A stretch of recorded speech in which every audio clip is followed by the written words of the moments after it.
Hello students, welcome back to high Q study. So last class में हमने देखा था क्लास 10 का इलेक्ट्रिक करंट सर्किट हमने स्टार्ट किया था। उसमें हमने देखा था इलेक्ट्रिक करंट क्या होता है, पोटेंशियल डिफरेंस क्या होता है, ओम्स लॉ क्या है, electric potential at a point क्या होता है। सो एक ब्रीफ आइडिया हो गया था हमारे चैप्टर के इंट्रोडक्शन के बारे में। अब यहाँ से देखते हैं कि हमने लास्ट वीडियो में बात किया था हमने रेजिस्टेंस के बारे में। तो अगर आपको रेजिस्टेंस नहीं पता है तो मेरा लास्ट वीडियो जाके देखिए पहले, और फिर आप देखते हैं कि रेजिस्टेंस आपका आज की क्लास में देखेंगे रेजिस्टेंस आपका किस किस फैक्टर्स पे डिपेंड करता है। देखिए मैंने आपको कहा था कि वो ना ही पोटेंशियल डिफरेंस ना ही आपका करंट पे डिपेंड करता है, तो किन पे डिपेंड करता है। तो पहले रिकॉल करेंगे ओम्स लॉ क्या होता था हमारा, V equals to I R होता था। V equals to I R में मैंने बताया था कि पोटेंशियल और ये आपस में रिलेटेड है, रेजिस्टेंस इन पे डिपेंड नहीं करता है। इसीलिए मैंने एक डायग्राम बना के भी बताया था आपको कि पोटेंशियल डिफरेंस जैसे पढ़ाऊंगा करंट पे क्या इफेक्ट आ रहा है, और दोनों के बीच एक ग्राफ बना के भी हमने समझा था कि दोनों के बीच कैसा रिलेशन होता था, एक लीनियर रिलेशन होता था कि मतलब आपने कुछ करंट की वैल्यू बढ़ाई तो पोटेंशियल डिफरेंस उसके अकॉर्डिंग चेंज होगा, लेकिन रेजिस्टेंस आपका कांस्टेंट रहता है। रेजिस्टेंस इन दोनों पर डिपेंड नहीं करता। तो किस पे डिपेंड करता है तो आज समझते हैं। देखिए जैसे मान के चलो एक कंडक्टर है आपका, कंडक्टिंग वायर है, उसका लेंथ है L और एरिया है A, ठीक है। सो रेजिस्टेंस आपको जनरली किस पे डिपेंड करता है अगर बोले तो रेजिस्टेंस आपको डिपेंड करता है एक तो आपका लेंथ ऑफ कंडक्टर पे, दूसरा इनवर्सली डिपेंड करता है आपका एरिया ऑफ कंडक्टर पे, और थर्ड है आपका नेचर ऑफ मटेरियल या nature of conductor and temperature. हाँ, टेम्परेचर पे भी डिपेंड करता है, ठीक है। अब इसको एक एग्जांपल से समझ लेते हैं कैसे लेंथ ऑफ कंडक्टर और एरिया ऑफ कंडक्टर कैसे। मान के चलिए जैसे आपको मुंबई से पुणे अगर आपको जाना है, ठीक है, और आपके पास दो रास्ते हैं, एक आपका लॉन्ग कट है, एक शॉर्ट कट है। लॉन्ग कट क्या है, लॉन्ग कट रास्ता क्या है आपका, जिसका जो रोड है उसका एरिया क्या है, नैरो है, मतलब पतली रोड है। और वो एक जो शॉर्टकट रास्ता है वो आपको कैसा है कि वाइडर है, ठीक है, और लेकिन वो लेंथ उसकी कम है, बट दोनों में ट्रैफिक इक्वल अमाउंट का ट्रैफिक है। तो आप देखिए अगर लेंथ ज्यादा है और ट्रैफिक भी ज्यादा है तो क्या होगा, आपको रेजिस्टेंस ज्यादा मिलेगा। मुंबई से पुणे आपको जाना है तो आपको ज्यादा रेजिस्टेंस मिलेगा, आपको टाइम भी ज्यादा लगेगा पहुंचने में। सिमिलरली अगर आपका एरिया ज्यादा है और अमाउंट ऑफ ट्रैफिक दोनों में सेम रहेगा, तो अब क्या होगा, देखिए एरिया ज्यादा है तो आपको रेजिस्टेंस अपोज कम मिलेगा, आपका लेंथ भी कम है यहाँ पे, ठीक है। एरिया ज्यादा है, आपका लेंथ भी कम है, तो क्या है आपका, लेकिन तो आपको क्या होगा, रेजिस्टेंस कम मिलेगा। तो इससे हम ये रिलेट कर सकते हैं कि जैसे देखिए लेंथ ऑफ कंडक्टर अगर ज्यादा होगा तो रेजिस्टेंस क्या हो जाएगा बेटा, ज्यादा हो जाएगा। मतलब यहाँ से मुंबई से पुणे जाने में लॉन्ग कट है तो क्या हो रहा है, रेजिस्टेंस भी ज्यादा मिल रहा है आपको बीच में ट्रैफिक में, तो उसमें आपको टाइम भी ज्यादा लगेगा पहुंचने में। और वही उल्टा देख लीजिए, शॉर्टकट में आपको देखिए लेंथ तो कम हो गया, एक तो वैसे ही आपकी रोड लेंथ कम हो गई पहुंचने में, प्लस एरिया भी, ट्रैफिक भी कम हो गया आपका एरिया वाइड होने की वजह से। सो एरिया हमारा जितना ज्यादा होगा रेजिस्टेंस उतना कम होगा, क्लियर हो। इसलिए क्या है, इनवर्सली प्रोपोर्शनल। सेम रेजिस्टेंस में भी कंडक्टर में भी ऐसे होता है कि लेंथ ज्यादा तो आपका रेजिस्टेंस ज्यादा, एरिया अगर आपका ज्यादा तो रेजिस्टेंस आपका कम, क्लियर हो। और तीसरा होता है आपका nature of conductor and temperature. देखिए इसका एक एग्जांपल लेके समझ लीजिए। मान के चलो अच्छा, इससे पहले एक चीज कंबाइन कर लेते हैं। जब हम दोनों इक्वेशन को कंबाइन करेंगे तो आपको क्या मिलेगा, R proportional to L by. Proportionality हटाओगे तो कॉन्सेप्ट प्रोपोर्शनैलिटी इंप्रूव करना पड़ेगा। यहाँ पे जो कॉन्सेप्ट प्रोपोर्शनैलिटी आती है उसको बोलते हैं आप रेजिस्टिविटी। क्या कहलाती है, रेजिस्टिविटी ऑफ मटेरियल। रेजिस्टिविटी क्या थी, रेजिस्टिविटी कुछ नहीं है, अभी प्रॉपर्टी ऑफ मटेरियल है to oppose the flow of current. Resistivity is nothing but a property of material to oppose the flow of current. ऐसा यूनिट क्या होता है रेजिस्टिविटी का, ऐसा यूनिट हो जाता है आपका, ठीक है। इसका क्या होता है रेजिस्टेंस का, ये ओम होता है। लेंथ का क्या हो गया मीटर, इसका क्या हो गया मीटर स्क्वायर, इससे कैंसिल, मीटर उधर गया, क्या बन गया आपका ओम मीटर, क्लियर है। ये होती है आपकी रेजिस्टिविटी। सो रेजिस्टिविटी एक इस पे क्वेश्चन देख लेते हैं, बहुत इजी क्वेश्चन आपको समझ आ जाएगा। एक कोई कंडक्टिंग वायर है, इसका रेजिस्टेंस आपको दिया 8 ओम, ठीक है, लेंथ है आपका L और एरिया दिया A। अब क्या बोल रहा है कि इसके एरिया को उसने क्या कर दिया, डबल कर दिया, एरिया को डबल कर दिया, ये हो गया आपका 2a, तो इसकी लेंथ क्या हो गई, हाफ हो गई। तो न्यू जो रेजिस्टेंस होगा वो क्या होगा इस कंडक्टर का, ये आपको बताना है। अच्छा ये कैसे पता चला सर आपको लेंथ हाफ हो जाएगा, ये देखते हैं अभी। ठीक है, ये दोनों एक दूसरे पर डिपेंडेंट है, लेंथ और एरिया। सिंपल सा सोच के अभी आगे फिर सॉल्व करते हैं, फिर आपको बताता हूँ। तो दोनों को कंपेयर करो, रेजिस्टेंस क्या होगा इस कंडक्टर के लिए, फर्स्ट कंडीशन के लिए हो जाएगा रो एल बाई, ठीक। कंडक्टिव वायर तो सेम है ना, इसी कंडक्टिव वायर को क्या किया हमने, लेंथ कम कर दिया, तो रेजिस्टिविटी तो सेम रहना है। रो लेंथ क्या हो गया आपका एल, यहाँ हो गया एरिया ए, आर डैश इसके लिए क्या हो जाएगा आपका रो एल, क्या आपका एल बाई 2, एरिया क्या हो गया 2a। ठीक है, दोनों को डिवाइड कर दो, तो आर बाय आर डैश क्या आ जाएगा आपका, रो एल बाय ए, यहाँ पे आ गया आपका रो एल बाय 2a। देखिए रो एल कटा, ए से कटा, यहाँ देखिए 2 नीचे जाके 4 हो जाएगा, ऊपर जाएगा तो R equals to 4 R dash, R dash क्या जाएगा आपका आर बाय 4। मतलब अगर आपने कंडक्टिंग वायर का लेंथ मतलब एरिया आपने अगर डबल कर दिया तो उसका रेजिस्टेंस क्या हो जाता है 1/4 हो जाता है ओरिजिनल की। क्लियर हो? अब देखिए मैंने कहा था कि आपने एरिया बढ़ाया तो लेंथ ऑटोमेटिकली हाफ हो गया, ये आपको क्वेश्चन में नहीं दिया, पर आपको पता होना चाहिए कैसे।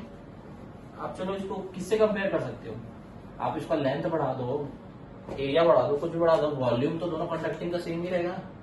ये वायर था, इसका आपने लेंथ कम कर दिया तो वॉल्यूम कम तो नहीं होगा, इसका वॉल्यूम तो सेम रहेगा। तो वॉल्यूम अगर आप दोनों को कंपेयर करोगे तो वॉल्यूम इसका क्या होगा, फर्स्ट कंडक्टिंग वायर का लेंथ इंटू एरिया। आपने इसका क्या किया, एरिया बढ़ा दिया, लेंथ इंटू 2a कर दिया, मान के चलिए एल डैश है सेकंड की लेंथ, लेंथ मुझे नहीं पता, हम लेंथ निकाल रहे हैं कि ए कटा है, यहाँ से ए कटा, तो एल डैश क्या है आपका एल बाय 2। क्लियर? इसका उल्टा करके देख लो, मान के चलो लेंथ क्या था, मैंने कह दिया लेंथ बढ़ गई, लेंथ मैंने डबल कर दिया, तो लेंथ डबल कर दिया मतलब क्या होना चाहिए, एरिया हाफ होना चाहिए। यहाँ पे भी कंपेयर करके देख लो, पहले का क्या था लेंथ इंटू एरिया, अब मैंने क्या किया लेंथ को डबल कर दिया 2l कर दिया, तो एरिया पे क्या इफेक्ट आएगा देखिए, ऑटोमेटिकली आपको दिख रहा है एरिया क्या हो जा रहा है हाफ। अब इसको ऐसे इमेजिन कर लो, जैसे ये आपका मार्कर है, अब इसका लेंथ l है और एरिया a है कंडक्टर का।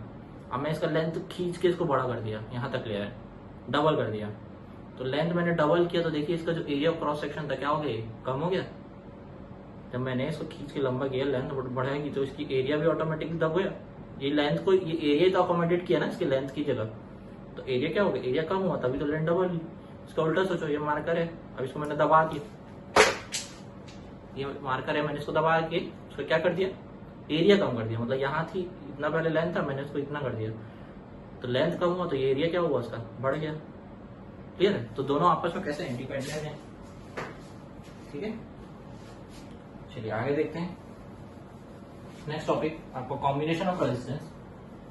अच्छा उससे पहले रेजिस्टिविटी देखते हैं, resistivity of some material. Resistivity क्या होता है, मैंने कहा ना अभी, resistivity is nothing but property of material to oppose the flow of current. Material या कंडक्टिंग वायर की प्रॉपर्टी होती है जो अपोज करती है आपके करंट को फ्लो होने से, वही क्या कहलाती है आपकी resistivity. Resistivity of some material, जैसे आप देख लीजिए सिल्वर हो गया, silver, copper, aluminium, tungsten and so on. तो इनमें अगर आप रेजिस्टिविटी आप कंपेयर करेंगे तो सिल्वर की रेजिस्टिविटी कब सबसे कम होती है, और जैसे मूव ऑन करेंगे तो टंगस्टन की रेजिस्टिविटी ज्यादा होती है। ठीक है, इससे मैं क्या कंक्लूजन आप निकाल सकते हो कि सिल्वर की अगर रेजिस्टिविटी कम है मींस वो कैसा कंडक्टर होगा, इलेक्ट्रिकल कंडक्टिविटी कैसी होगी उसकी, बहुत ज्यादा होगी। भाई एकदम कम अपोज कर रहा है फ्लो ऑफ करंट को, मतलब उसकी रेजिस्टिविटी बहुत कम है, बहुत कम रेजिस्ट कर रहा है, मतलब क्या कर रहा है, अलाउ कर रहा है ज्यादा से ज्यादा करंट को फ्लो होने से। तो यहां से एक कंक्लूजन निकाल सकता हूं कि रेजिस्टिविटी और कंडक्टिविटी में कैसा रिलेशन होगा, इनवर्सली प्रोपोर्शनल होगा कि नहीं होगा। जितनी ज्यादा कंडक्टिविटी उतनी कम रेजिस्टिविटी, जितनी कम रेजिस्टिविटी जितनी कम कंडक्टिविटी उतनी ज्यादा रेजिस्टिविटी। समझ आया? इसलिए सिल्वर क्या होता है, बहुत अच्छा कंडक्टर ऑफ इलेक्ट्रिसिटी होता है कंपैरेटिवली टंगस्टन के। क्लियर हो? चलिए नेक्स्ट देखते हैं आप कॉम्बिनेशन ऑफ रेजिस्टेंस। ये है आपका बहुत इंपॉर्टेंट टॉपिक, इस पे क्वेश्चन आता है डेफिनेटली, बोर्ड एग्जाम में भी पूछता है आपका, और कॉम्पिटेटिव एग्जाम्स में भी आपके उसके क्वेश्चन देखने को मिलते हैं। पहला देखते हैं कॉम्बिनेशन ऑफ रेजिस्टेंस में सीरीज कॉम्बिनेशन।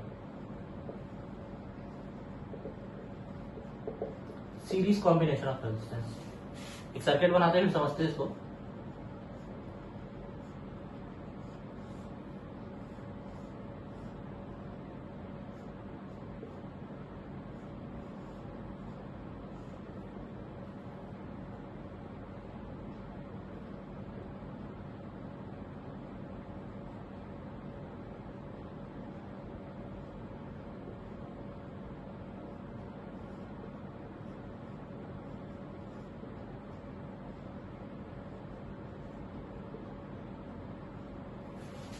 देखो सीरीज कॉम्बिनेशन में इस टाइप का आपको अरेंजमेंट देखने को मिलेगा।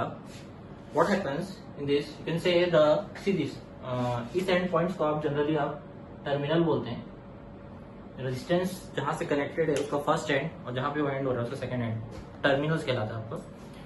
सो if you want to define the series combination, how will say the second terminal of first resistance is connected to the first terminal of second resistance. फिर से बोल रहा हूं, the second terminal of first resistance is connected to the first terminal of second resistance। इस type का आपको combination अगर देखने को मिल रहा है तो वो क्या कॉम्बिनेशन है आपका? सीरीज कॉम्बिनेशन कहलाता है, सीरीज कॉम्बिनेशन। ठीक है, इसमें आगे देख लीजिए कि the second terminal of second resistance is connected to the first terminal of third resistance। जब इस टाइप का आपको अरेंजमेंट देखने को मिलेगा तो रेजिस्टेंस कैसे है आप बोलेंगे? आपस में सीरीज में कनेक्टेड है। क्लियर? देखो सीरीज कनेक्शन में क्या होता है, आपका जो करंट होता है, ये आपने बैटरी लगा दी, पोटेंशियल डिफरेंस V है उसका समझ लो, मान के चलो, उससे क्या हुआ, बैटरी लगाने से करंट डेवलप हुआ सर्किट में आपके, तो वो जो करंट फ्लो होगा वो कैसा होगा आपका? इक्वल होगा सारे रेजिस्टेंस में। सीरीज कॉम्बिनेशन में क्या होता है आपका? करंट सेम होता है, current same in all resistance. ठीक है, बहुत इंपॉर्टेंट पॉइंट है, लिखना है इसको। सीरीज कॉम्बिनेशन में करंट कैसा होता है आपका? सेम होता है in all resistance, but potential difference क्या होता है? सबके लिए अलग होगा। ये तो मैंने आपको पहले ही बताया था कि पोटेंशियल डिफरेंस, पोटेंशियल हमको कैलकुलेट करना होता है तो हम क्या करते हैं, जिसके भी अकॉर्डिंग हमें पोटेंशियल निकालना है उसके पैरेलल में हम उसको ज्वाइन करते हैं। तो रेजिस्टेंस R1 है तो उसके पैरेलल में एक पोटेंशियल लगा होगा, वोल्टमीटर लगा होगा उसको कैलकुलेट करने के लिए, तो उसका क्या आएगा? पोटेंशियल डिफरेंस अलग आएगा। रेजिस्टेंस 2 के पैरेलल में एक अलग लगा होगा, उसका पोटेंशियल डिफरेंस क्या आएगा? अलग आएगा। Same for resistance 3। तो पोटेंशियल डिफरेंस क्या होता है? जिसके अक्रॉस, देखिए जंक्शन के अक्रॉस लगता है, यहाँ से स्टार्ट हुआ और यहाँ पे एंड हुआ, तो उसके पैरेलल में आप पोटेंशियल डिफरेंस लगाएंगे। क्लियर है? तो पोटेंशियल डिफरेंस क्या होगा? सबकी रेजिस्टेंस के लिए अलग होगा। सबकी रेजिस्टेंस की वैल्यू सेम है क्या? अलग है ना, R1 R2 R3 वैल्यू अलग है, तो उसके लिए पोटेंशियल भी कैसा आएगा? अलग आएगा। लेकिन करंट क्या है, देखो सीरीज में कनेक्टेड है सारे रेजिस्टेंस, तो करंट क्या रहेगा आपका? सेम रहेगा। ठीक है, अब देखिए करंट क्या है? सेम है। अब मान के चलो अगर मैं इस पे बोल दूं, इस पे करंट I1 है, सॉरी पोटेंशियल डिफरेंस क्या होगा आपका? जो इसके अकॉर्डिंग V1 V2 V3, तो ये V1 V2 V3 कहां से मिल रहा है आपको? इस बैटरी से ही तो मिल रहा है ना। ये जो V निकल के आया यही तो इसमें डिवाइड हुआ ना, इसके लिए V1 हुआ, इसके लिए V2 हुआ, इसके लिए V3 हुआ। तो मैं क्या लिख सकता हूँ? V equals to V1 plus V2 plus V3। V क्या है आपका? I, R effective. R effective क्या बताता हूँ आपको। V1 क्या हो जाएगा आपका? I R1 plus V2 I R2 plus V3 I R3। Ohm's law, Ohm's law लगा दी सब जगह। ठीक है, I तो सब में से है, सीरीज में मैंने क्या कहा था, जो टोटल होगा सर्किट का करंट है, मान के चलो ये I है, यही I इसमें भी है, इसमें भी है, इसमें भी। ठीक है, तो आई आपको कॉमन निकाल के कैंसिल हो जाएगा। R इफेक्टिव रेजिस्टेंस क्या आ जाएगा आपका? R1 R2 plus R3।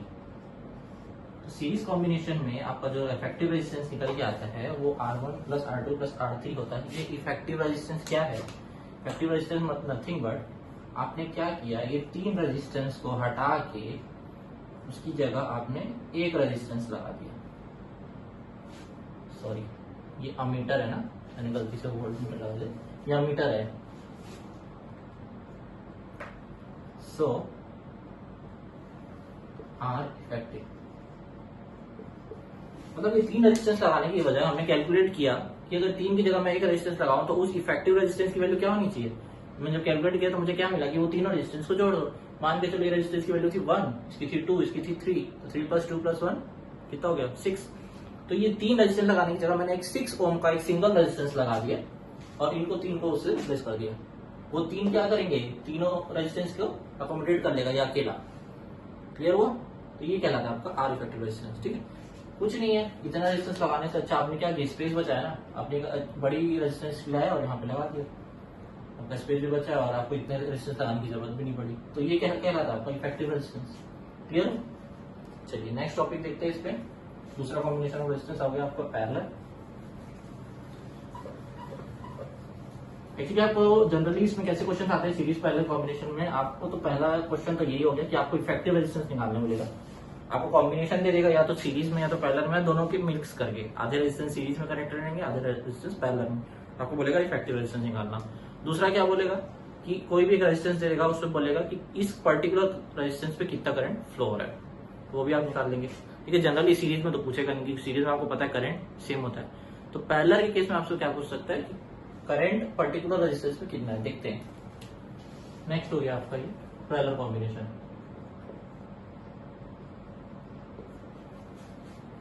Parallel combination आपको कुछ इस टाइप को सर्किट देखने को मिलेगा। देखिए आप लोग यहाँ देखते ही आप लोग को समझ आ रहा होगा कि इसमें अब पोटेंशियल डिफरेंस कैसा होगा। पॉज करिए और सोचिए।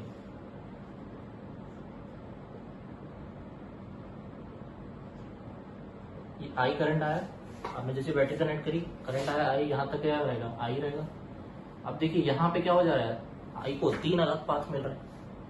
ठीक है, यहाँ पे एक करंट आपका जा रहा है अलग, I1 मान के चलो, ये जा रहा है I2, ये जा रहा है I3। I1 जाएगा इस पे I2 जाएगा इस पे I3 जाएगा, तीनों आके इस एंड पे फिर मिलेंगे, ये करंट क्या हो जाएगा, आई हो जाएगा। आई निकला और आई आया वापस। क्लियर हो? लेकिन यहाँ पे इस जंक्शन पे या इस टर्मिनल पे क्या हो गया, आपके करंट डिवाइड हो गए।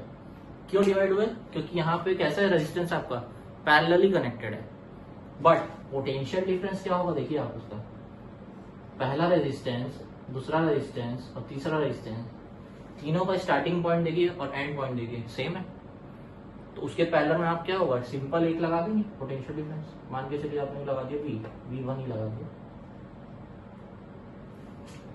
V1 किसके लिए सेम होगा, R1 के लिए भी, R2 के लिए भी, R3 के लिए भी। पैरेलल कॉम्बिनेशन में क्या बोल सकता हूं मैं, और parallel combination potential difference is same for all resistance. समझ आया? सीरीज के केस में क्या होता है, आपका करंट सेम होता है, और पैरेलल के केस में क्या होता है, आपका पोटेंशियल डिफरेंस सेम होता है, करंट सेम नहीं होगा। तो अब इसका यूज करते हैं हम, पोटेंशियल डिफरेंस सेम है तो। पर देखिए यहाँ पे सबसे पहले स्टेप, करंट देखिए क्या होगा आपका, यहीं पे लिखता हूं, ये आई करंट ही तो डिवाइड हुआ ना I1 I2 I3 में, और फिर आगे आई मिला। देखो ये किरचॉफ्स रूल आपका जंक्शन रूल से आता है, अभी नहीं पढ़ना है, हायर क्लास पढ़ेंगे आप। आई क्या होता है, जितना आई आपका निकल रहा है, डिवाइड हो रहा है, उतना ही आई क्या हुआ एंड पे आपका सर्किट पे आएगा। ठीक है, बैटरी से जितना निकला आई उतना ही जाएगा वापस बैटरी। क्लियर हो? तो आई निकला है वो किस में डिवाइड हुआ आपका, I1 I2 I3 में।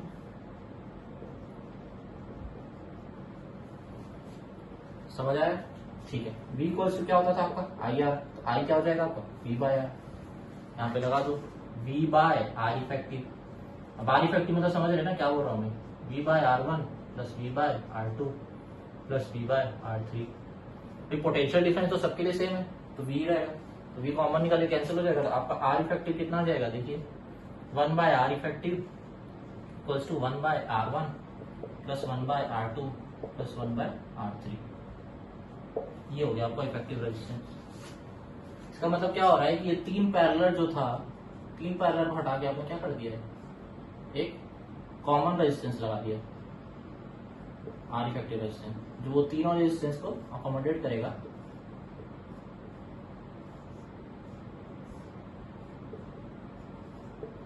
क्लियर? ठीक है, तो ये आर इफेक्टिव क्या था, आपने यहाँ से 3 रेजिस्टेंस हटा के इफेक्टिव रेजिस्टेंस आपने लगा दिया। उस आर इफेक्टिव वैल्यू क्या होगी आपकी 1 by R1 plus 1 by R2 R2 R3 R3। Clear? तो दोनों से आप एक चीज नोटिस कर रहे होंगे कि देखिए सीरीज कॉम्बिनेशन में क्या हो रहा था, आर इफेक्टिव क्या हो रहा था आपका, ऐड हो रहा था। मतलब सीरीज कॉम्बिनेशन में रेजिस्टेंस कैसा रहता है, ज्यादा होता है, मोर रेजिस्टेंस। इफेक्टिव रेजिस्टेंस क्या होता है आपका, इंडिविजुअल रेजिस्टेंस से हमेशा ज्यादा होता है। एक R1 से क्या होगा हमेशा, आर इफेक्टिव क्या होगा हमेशा, ग्रेटर देन होगा R1, ग्रेटर देन होगा R2 एंड ग्रेटर देन होगा R3। बट इस केस में देखिए जो आर इफेक्टिव आएगा आपका क्या आएगा, हमेशा कम आएगा। ये 1 बाय में एक तो दिया वैल्यू बराबर है 1 अपॉन है ना R effective, 1 upon R effective क्या होगा, हमेशा लेस देन होगा आर इफेक्टिव। मतलब ये आर इफेक्टिव जो है आपका सीरीज का मान के चलो, और ये हो गया आपका पैरेलल का। तो पैरेलल का जो आपका इफेक्टिव रेजिस्टेंस आएगा वो हमेशा क्या होगा, कम आएगा कंपैरेटिवली। तो जहां पे आपको ऐसा है कि जहां पे आपको ज्यादा रेजिस्टेंस प्रोवाइड करना है वहां पे आप कैसे रेजिस्टेंस कनेक्ट करेंगे, अपने सीरीज में कर लेंगे। और जहां आपको कम रेजिस्टेंस देना है, ज्यादा फ्लो ऑफ इलेक्ट्रिसिटी आपको प्रोवाइड करना है, वहां पे आप सर्किट को या जो भी अप्लायंसेस उसको कैसे कनेक्ट करेंगे, पैरेलल में कनेक्ट करेंगे। क्लियर हुआ? ठीक। अब देखते हैं नेक्स्ट टॉपिक आपका heating effect of electric current. बहुत अच्छा टॉपिक है, इंटरेस्टिंग भी है, समझेंगे अच्छे से इसको। उसके बाद एक आपका लास्ट टॉपिक है जूल्स लॉ ऑफ हीटिंग, मतलब लास्ट तो नहीं है बट हाँ आज के लिए वो लास्ट है। उसके बाद एक दो टॉपिक आपका स्मॉल बचा है, वो नेक्स्ट वीडियो में कवर करेंगे। पहले देखते हैं heating effect of electric current. ये पूरा नहीं लिख रहा हूं, आप लिख लेना। Clear? Heating effect of electric current क्या बोलता है, जैसे आपको देखिए कंडक्टर है, हमने स्टार्टिंग फर्स्ट क्लास में देखा था इलेक्ट्रॉन्स है, आपने इसको जैसे बैटरी से कनेक्ट किया तो क्या होता है, नेगेटिव, यहाँ तक पॉजिटिव, नेगेटिव इसको अपोज करता है इलेक्ट्रॉन के मूवमेंट को। लेकिन यहाँ पे कंडक्टर का जो रेजिस्टेंस है वो इसके अपोज करेगा इलेक्ट्रॉन के फ्लो को, करेगा ही नहीं, रेजिस्टेंस का तो काम ही है ना। तो oppose the flow of current, current को फ्लो, और करंट फ्लो क्यों हो रहा है, इलेक्ट्रॉन के मूवमेंट से। तो अल्टीमेटली रेजिस्टेंस किसको अपोज कर रहा है, आपका इलेक्ट्रॉन के मूवमेंट को अपोज कर रहा है। चार्ज, इलेक्ट्रॉन चार्ज के मूवमेंट को अपोजिट कर रहे हैं, अपोज कर रहे हैं। सो एक्चुअली क्या हो रहा है इसमें कि जो भी एनर्जी आप प्रोवाइड कर रहे हैं, जो बैटरी लगा के आप एनर्जी दे रहे हैं, एक्चुअली हो क्या रहा है, जो इलेक्ट्रिकल एनर्जी हो रही है ना वो इस अपोजिशन के कारण, रेजिस्टेंस के अपोजिशन के कारण लॉस्ट हो जा रही है। तो लॉस्ट तो नहीं होना चाहिए। देखिए कंजर्वेशन ऑफ एनर्जी क्या कहती है, energy can neither be created nor can be destroyed, it can only be transfer from one form to another. तो एक्चुअली यहाँ पे हो क्या है, जो आपकी जो इलेक्ट्रिकल एनर्जी है, जो रेजिस्टेंस के अपोज करने की वजह से जो लॉस हो रही है वो एक्चुअली लॉस नहीं हो रही है, वो कन्वर्ट हो जा रही है आपकी किसमें, heat energy. So when you connect the battery और ये सेल लगाए, वहां पे सेल लगाते हो आप, so whatever the current is starting to flowing in the circuit, that current, some amount of current is lost in the form of electrical energy और converted in the form of electrical energy। यही आपका जो effect है, क्या हुआ, इससे क्या हो रहा है, कंडक्टर गर्म हो रहा है, यही इफेक्ट क्या है आपका, heating effect of electric current कहलाता है। क्लियर हुआ? मतलब जो भी देखिए यहाँ पे जैसे करंट नेगेटिव ने क्या किया, इलेक्ट्रॉन को रिपेल किया, चार्ज को बोला उस डायरेक्शन में मूव करो, मूव करना चाह रहा है बट रेजिस्टेंस अपोज कर रहा है, तो उन चार्ज की कुछ एनर्जी है, तो उसके अपोजिशन के कारण क्या हो रही है, वो एनर्जी लॉस्ट हो रही है, रुक जा रही है रेजिस्टेंस के अपोजिशन कर। तो उसके कारण से क्या हो रहा है, कंडक्टर में आपका हीट जनरेट होनी चालू हो रही है। तो जो इलेक्ट्रिकल एनर्जी थी वो आपकी कन्वर्ट किसमें हो जा रही है, आपकी हीट एनर्जी में कन्वर्ट हो जाती है। ये जो इफेक्ट देखने को मिल रहा है ये आपका कहलाता है heating effect of electric current. देखिए ये आपको कहाँ देखने को मिलता है, आप डेली आपके घर में यूज करने को मिलता होगा, आप लोग देखते भी होंगे पर अभी रियलाइज नहीं करेंगे। जैसे इसका एप्लीकेशन देख लीजिए, पहला तो आपका इलेक्ट्रिक बल्ब, मतलब वो वाला नहीं ना, एलईडी लाइट नहीं, अभी जो आपके आज आपके डेट घर में सबके एलईडी लाइट है, एलईडी लाइट नहीं, वो जो येलो कलर का बल्ब आता था ना, एकदम ऑन करो, आजकल तो देखने को नहीं मिलता वो। तो उसके अंदर आप देखते हो एक फिलामेंट होता है, ठीक है, इस टाइप का आपको एक बल्ब होता था घर में, ठीक है, इसमें ऐसे ऐसे करके फिलामेंट लगा रहता था। ये जो फिलामेंट होता था आपका, ये जनरली किसका बना होता है, टंगस्टन का। तो एक्चुअली आप क्या है, जब आप स्विच ऑन करते हो तो आप इलेक्ट्रिकल एनर्जी को किस में कन्वर्ट कर रहे हो, हीट एनर्जी में। तो टंगस्टन का क्या होता था, बहुत हाई मेल्टिंग पॉइंट होता है, ठीक है, तो वो अपने फुल एनर्जी से क्या होता है, आपको लाइट रेडिएट करता है, हीट एनर्जी रेडिएट करता है in the form of light, ठीक है। तो आपको इसलिए वो ग्लो करने लग जाता है, तो बल्ब मेल्ट नहीं होता। जो फिलामेंट एकदम बारीक सा होता होगा, आप देखते होंगे एकदम, बट उसकी क्या मेल्टिंग पॉइंट बहुत ज्यादा होता है। सारी आपकी जो इलेक्ट्रिकल एनर्जी वो किसमें कन्वर्ट होती है, रीहीट एनर्जी, जो बल्ब ग्लो करता है। और इसकी लाइफ बढ़ाने के लिए यहाँ पे इनएक्टिव बल्ब की मतलब ज्यादा लाइफ रहे, तो इसलिए इसके अंदर inactive nitrogen and argon gas मिलाया जाता है। ठीक, ये तो हो गया आपका पहला एप्लीकेशन। दूसरा एप्लीकेशन आपको कहाँ देखने को मिलता है, दूसरा आपको देखने को मिलता होगा जो आयरन है, आयरन बोलते हैं जो भी है, प्रेसिंग आयरन, जो कपड़ा प्रेस करते हैं, आयरन यूज करते हैं घर में। तो एक्चुअली उसमें क्या होता है, आप देखे होंगे जैसे आप ऑन करते हैं तो क्या होता है, उसका बेस गर्म होने लगता है। कोई और पार्ट बॉडी का गर्म होता है क्या, नहीं। मान के चलो ये कुछ इस टाइप का होता है आयरन आपका,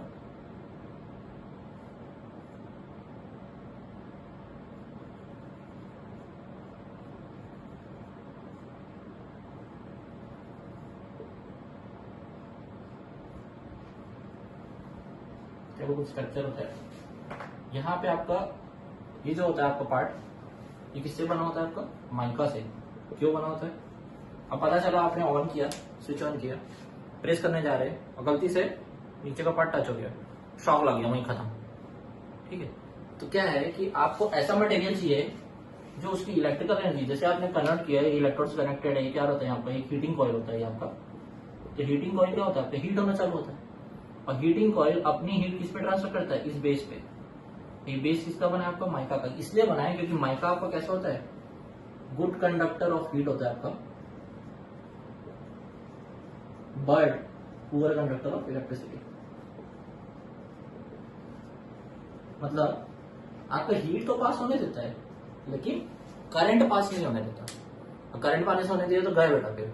ठीक है, तो क्या करता है वो, सिर्फ हीट को पास होने देता है। मतलब ये हीटिंग कॉइल जो जनरेट कर रहा है हीट, वो सिर्फ हीट ट्रांसफर हो रहा है लेकिन करंट ट्रांसफर नहीं हो पा रहा।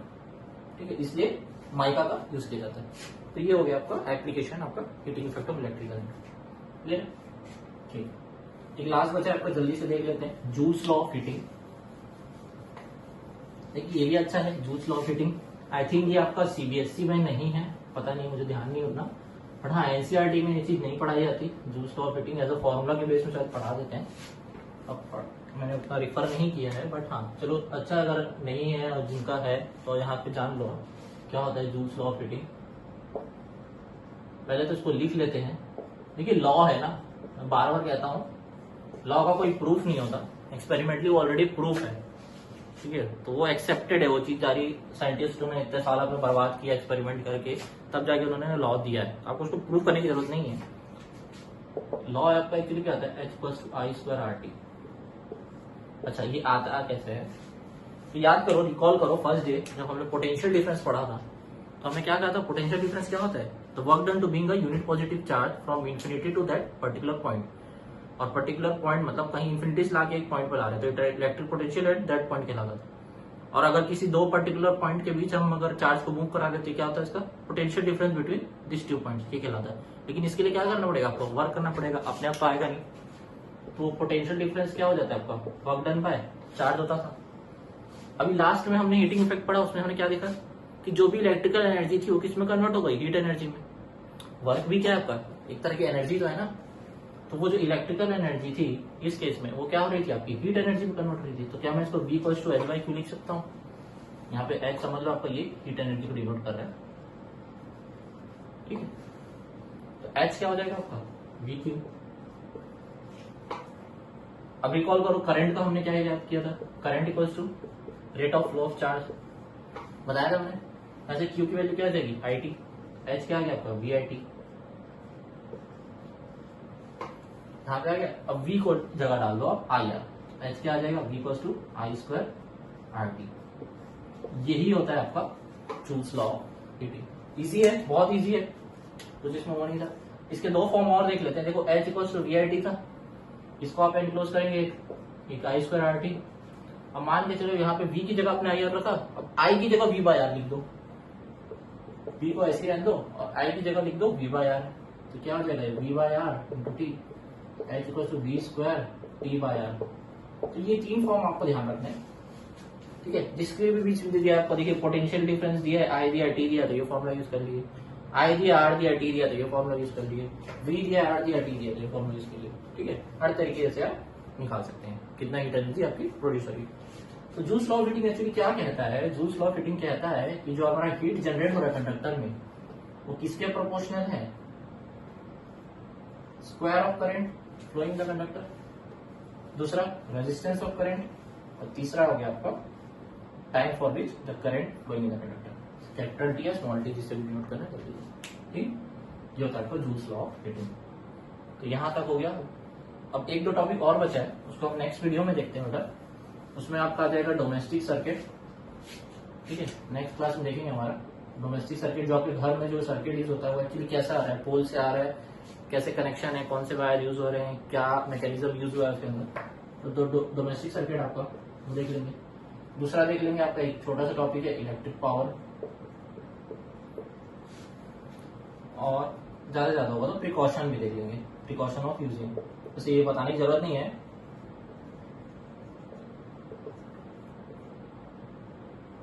Precautions while using electric. ठीक है, तो बताने की जरूरत नहीं, आपको पता ही है। लाइट ऑन करके उसके अंदर हाथ नहीं डालना है, ये सब गीले हाथ से नहीं छूना है, सर्किट प्रॉपर एंड क्लोज होने चाहिए, वायर की अच्छी कोडिंग प्रॉपर होनी चाहिए। ठीक है, तो ये बहुत सारी चीजें हैं आपको पता है, पर फिर भी देख लेंगे एक बार अपन। तो तब तक मिलते हैं, अच्छे से पढ़ते रहिए, सेफ रहिए और अपने परिवार का ख्याल रखिए। Thank you.